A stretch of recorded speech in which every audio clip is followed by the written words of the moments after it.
नमस्कार। आज की ताज़ा खबरों के साथ मैं नम्रता यादव। अपने क्षेत्र की ताज़ा खबरों को देखने के लिए राजस्थान न्यूज़ चैनल को लाइक शेयर सब्सक्राइब करें, जो आपको अपने क्षेत्र की पल पल खबरों से अवगत कराता है।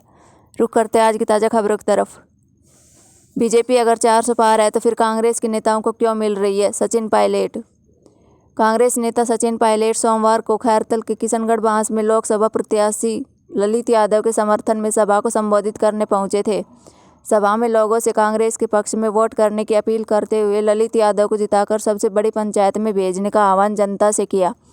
सचिन पायलट ने कहा कि प्रधानमंत्री जी का नाम लिए बगैर हमला बोलते हुए कहा कि अगर बीजेपी 400 पार है तो फिर कांग्रेस के नेताओं को बीजेपी क्यों मिल रही है?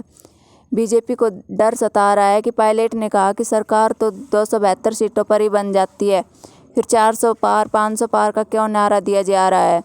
मैं ये नहीं कहता कि भ्रष्टाचार के खिलाफ कार्रवाई मत करो, लेकिन जब कांग्रेस के नेता भ्रष्टाचार करते हैं तो उन पर ईडी इनकम टैक्स की कार्रवाई हो जाती है, और अगर बीजेपी ज्वाइन कर लेते हैं तो वही नेता पाक साफ हो जाते हैं, जब बीजेपी वाले कुछ भी नहीं बोलते।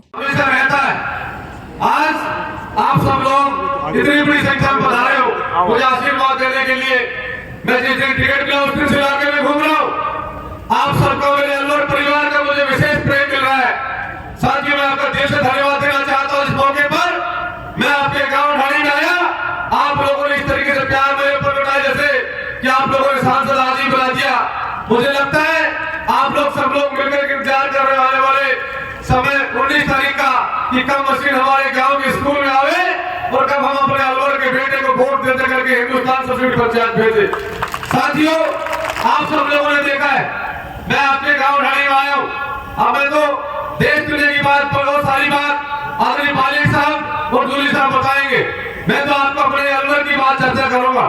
साथियों, जिस प्रकार से आप सबके सामने हमारे बीच में प्रत्याशी दूसरी पार्टी से हरियाणा से भूपेंद्र यादव जी आए, मैं तो उनको एक बात कहना चाहता हूं मंच के माध्यम से।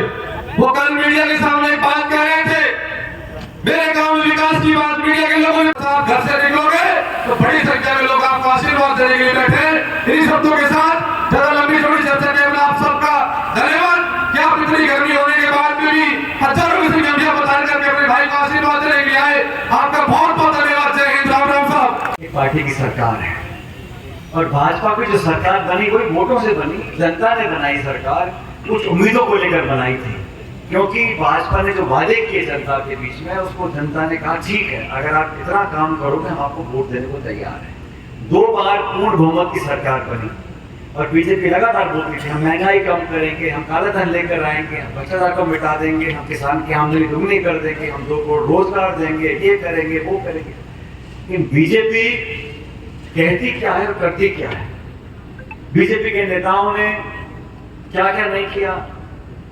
इनके नेताओं के परिवारजनों ने किसानों को गाड़ी से कुचलने का काम किया उत्तर प्रदेश में, फिर कोई कार्रवाई नहीं करी। नौजवान हमारी महिला पहलवान महीनों तक धरने पर बैठी दिल्ली में, जिन पे आरोप लगाए भाजपा के नेताओं पर, उन पर कोई कार्रवाई नहीं करी। भारतीय जनता पार्टी के नेता कुछ भी करें, ये कार्रवाई नहीं करते।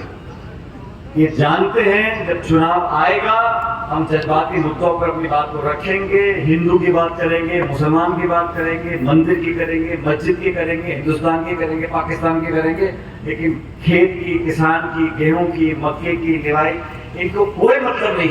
मैं तो आपसे हाथ जोड़ के निवेदन करता हूँ, अलवर की जनता ने हमेशा हमको आशीर्वाद दिया, मुझको व्यक्तिगत रूप से, मेरे परिवार को, हम सबको अपने बहुत प्यार दिया है, और मैं हमेशा एक अधिकार के रूप में आपसे आप निवेदन कर रहा हूँ, ललित यादव जी को अपना वोट दो, सोच समझ कर देना है। ये देश का चुनाव है, ये प्रधानी प्रमुख का चुनाव नहीं है, ये गोत्रों का झगड़े नहीं है, ये देश का चुनाव है, बड़ा चुनाव है। और कांग्रेस पार्टी को मजबूती दोगे तो हम लोग, विश्वास में आपको दिलाता हूँ, 4 जून को चौंकाने वाले परिणाम आएंगे।